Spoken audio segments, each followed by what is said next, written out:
Yeah. Ayan. Thank you so much, Ma'am Cathy B. Sobrang laking tulong po niyan. As in,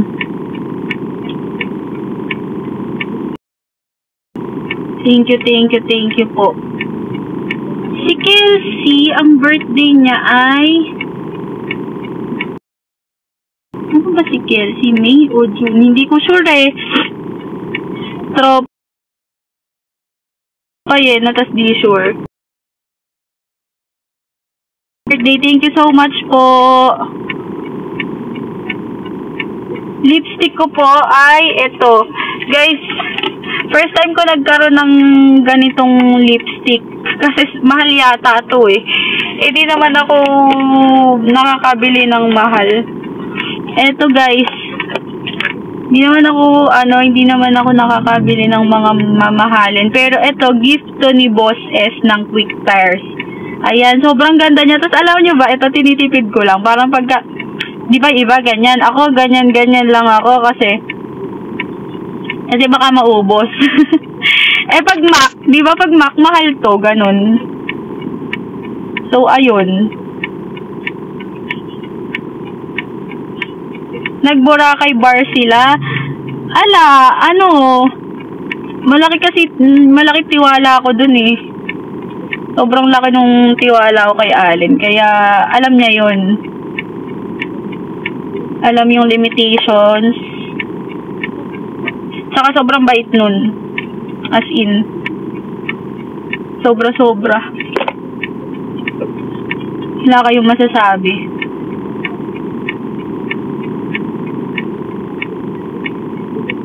Saka, alam nyo guys, parang lahat nung pinag-pray ko, nandun kay Allen. Pagka nanood dyan, kikiligin pa yun eh. Pero totoo, sinasabi ko sa kanya yun eh. Saka sobrang unexpected nung ganong ano. Kasi diba,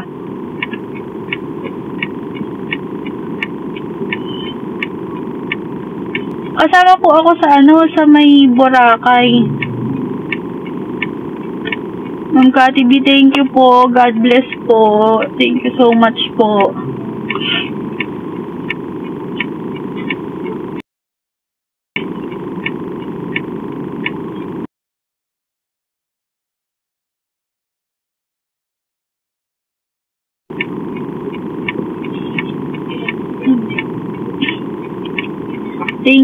Thank you po.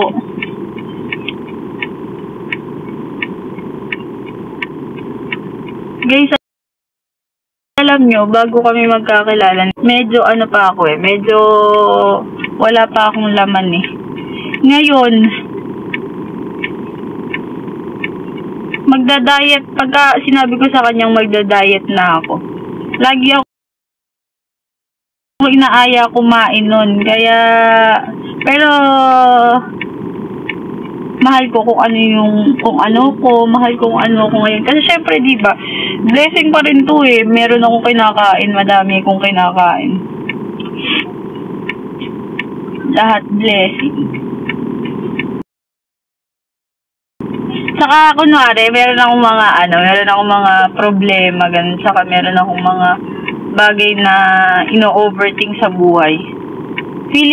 Parang lagi kong, basta lahat ng bagay na mangyayari sa akin, kunwari, di ba, nalaglag nga ako sa kanal nito lang. As in, sobrang lala nung pagkakalaglag ko. Hindi kasi ako nakaano ngayon eh, nakapants kasi ko eh. Papakita ko sana. Nalaglag ako sa kanal nito lang. Feeling ko blessing pa rin. Parang inisip ko, ay, blessing pa rin yun. Bakit? Sino yung malalaglag sa kanal ng Basta, feeling ko merong reason bakit nalaglag ako sa kanal. Kasi baka mamaya, di ba, itinuloy ko pagtawid ko sa kalsada, merong mga sasakyan, o di ba? Ganun na lang iniisip ko, para naman hindi masyadong masakit.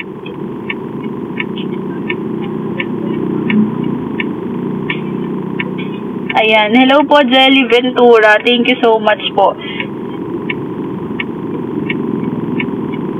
Thank you so much, Ma'am Jelly.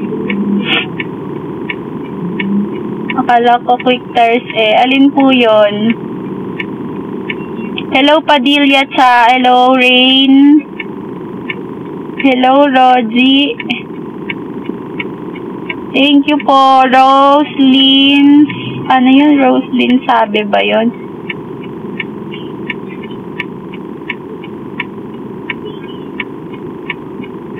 Sample project sa SK.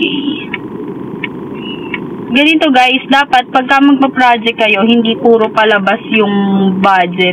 Dapat meron ding pumapasok or meron ding, kunwari, for example, magpapa-SK night kayo, ganon, SK something.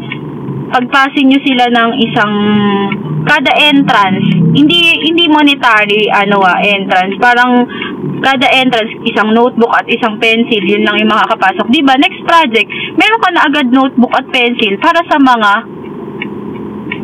kabataan na bibigyan mo sa pasukan, ganon. Tapos, o kaya battles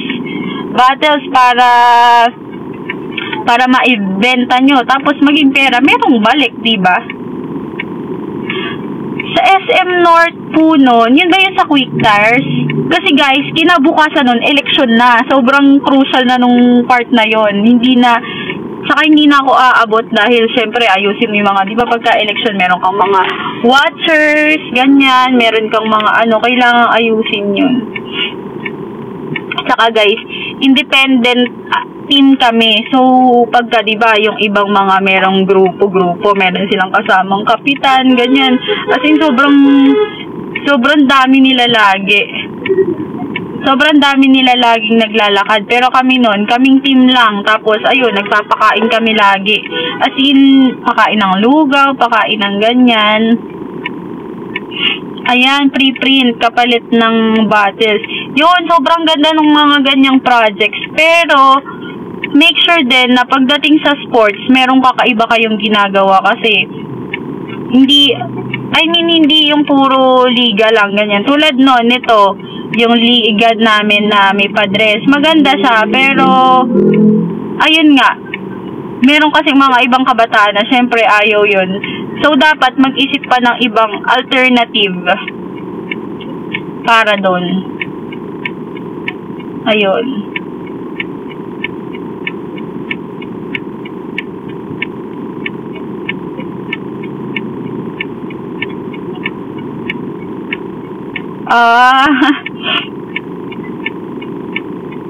Hello, Aman. Hello, Aman. Happy birthday, and God bless you.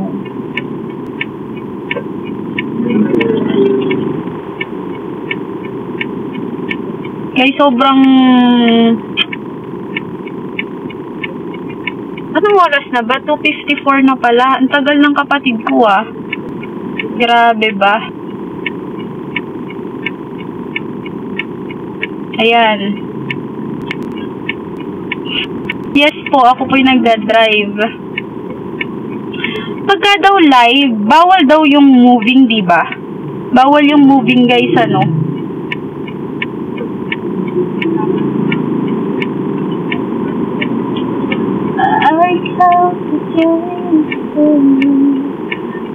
Sobrang saya po nung Boracay. Thank you so much, Thank you so much, Aquaflash. Kasi pina-experience niya sa amin yung ganong klaseng, sobrang saya. As in, tapos, hindi ko na-imagine na, never sa buhay ko na na-imagine kung ganon, makakapag-Thailand, makakapag-Bora. Siguro, na-imagine ko yun mag-travel kasi, diba, yung pangarap kong work is flight attendant. Pero, yung ganito kaaga, sobrang galing. Kasi, na-experience ko na siya agad nang hindi pa naman ako nakaka-graduate, ganon. Kaya, guys, alam nyo, totoo yung sinabi ni Kuya Gaby na mangarap ka lang ng mangarap. Kasi one day, yung mga pangarap mo, mas maaga binibigay ni Lord. Saka, kung hindi man siya ibigay, makikita mo naman kunwari, parang hindi siya nabigay sa'yo sa ine-expect mong time. Kung dumating man yung time na dun pa lang ibigay yun, tapos parang nakalimutan mo na, at least may isip mo, ay, ito pa lang yung right timing.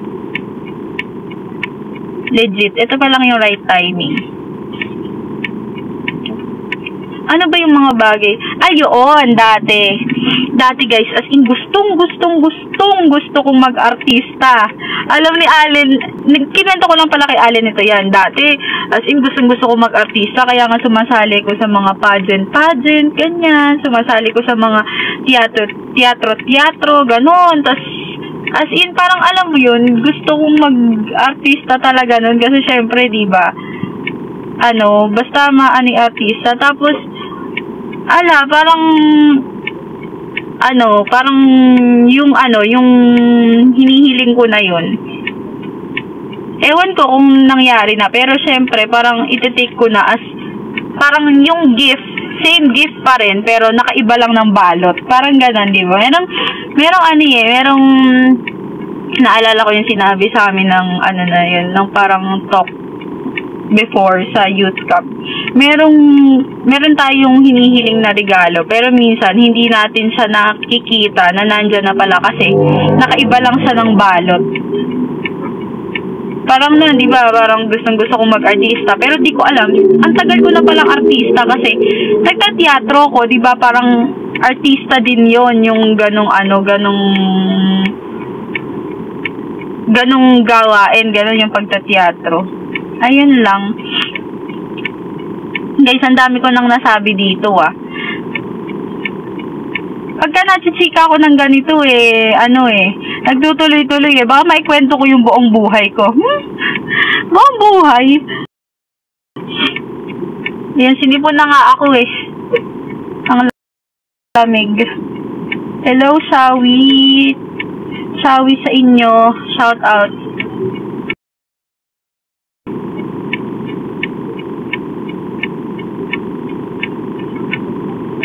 Saka guys, pagka kunwari, saka lahat naman siguro tayo maabot din sa point na, yun, alam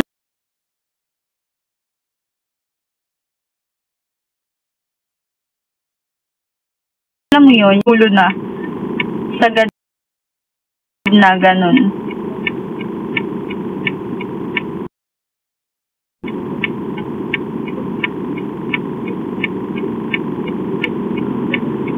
Paano kayo nagkakilala ni Allen?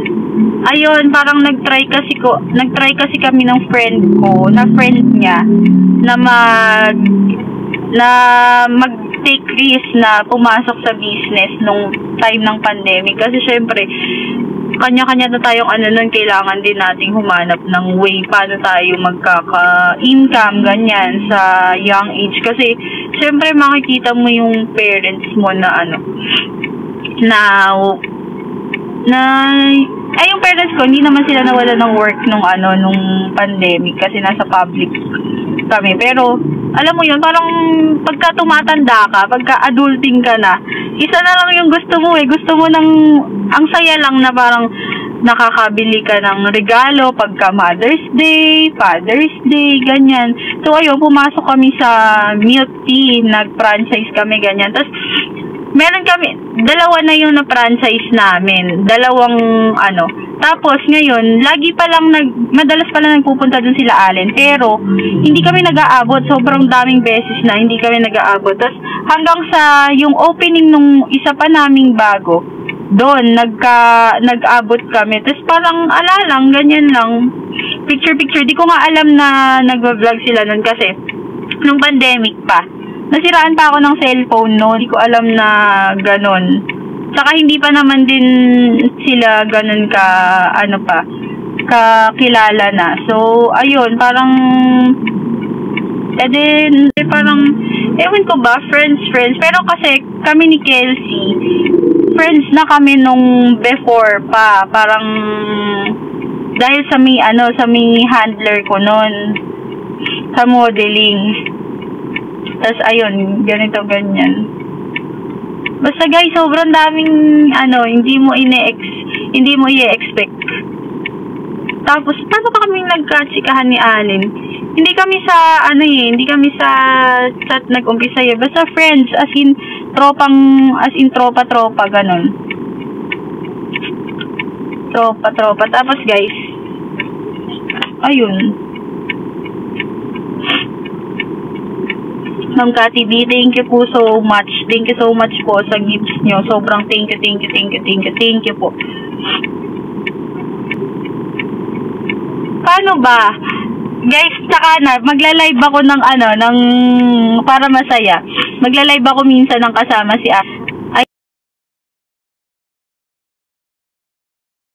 Ayan, good luck po. Malapit na po yung future. LPT this March 17. Good luck po sa mga magte-take po. Sana po makapasa po kayo and yun. As long as will ni Lord.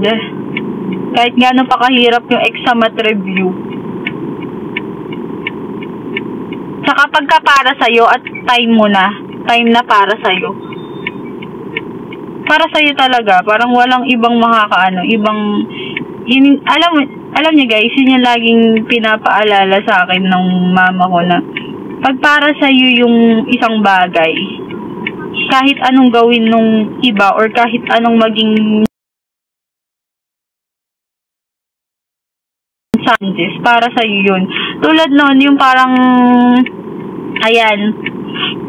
hello, yung SK Press, yung parang pagiging SK President, i-name ko rin yan, parang inaano ko rin yan parang pinasok ko din yan, ganon. Pero, pagka talaga hindi para sa'yo, kahit gusto ka ng madami, pero kung hindi pa will ni Lord, hindi talaga ibibigay. Kaya syempre, merong sakit sa kalooban dahil sa nangyari dun sa kaganapan nung panahon ng botohan ng SK Press. Pero lumipas yung weeks na parang hindi para sa akin yun. Kasi kung nanalo ko dun, sayang yung mga opportunities na dumadating ngayon. Ayan.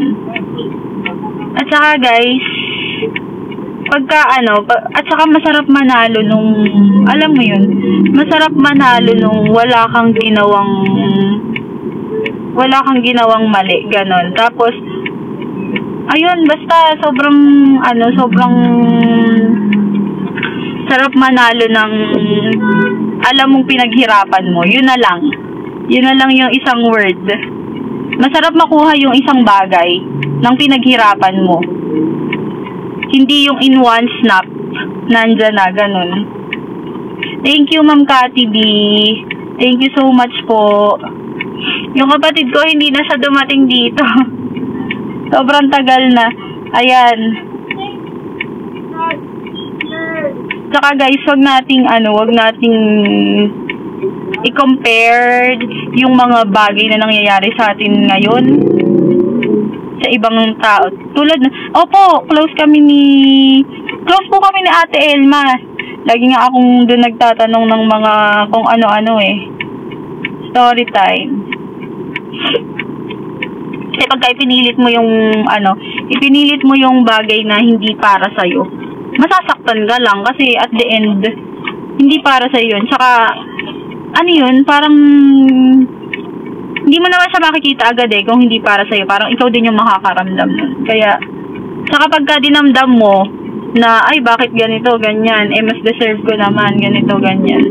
No, parang mas alam nga ni Lord kung ano yung mas deserve mo. So, ngayon, hindi ako naging SK Press, pero sobrang saya ko naman, as in, sobrang saya ng buhay ko. Walang makakapantay.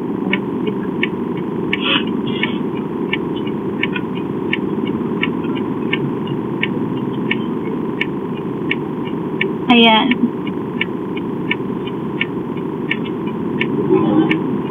You're Christian po? Yes po.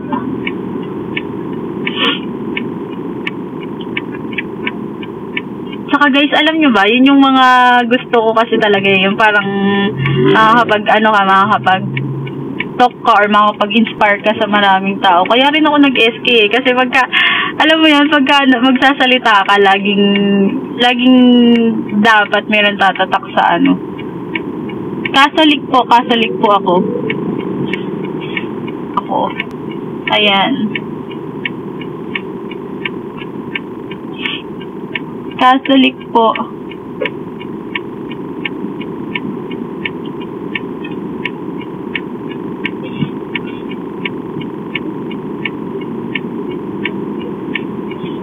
Ang dami ko nang sinabi, pero sana guys, tumatatak sa ano nyo, tumatatak din sa inyo, tsaka laging yung tandaan na ano, parang make a habit to pray. It works. Sabi nga. Ayan na siya. Ayan yung kapatid ko guys.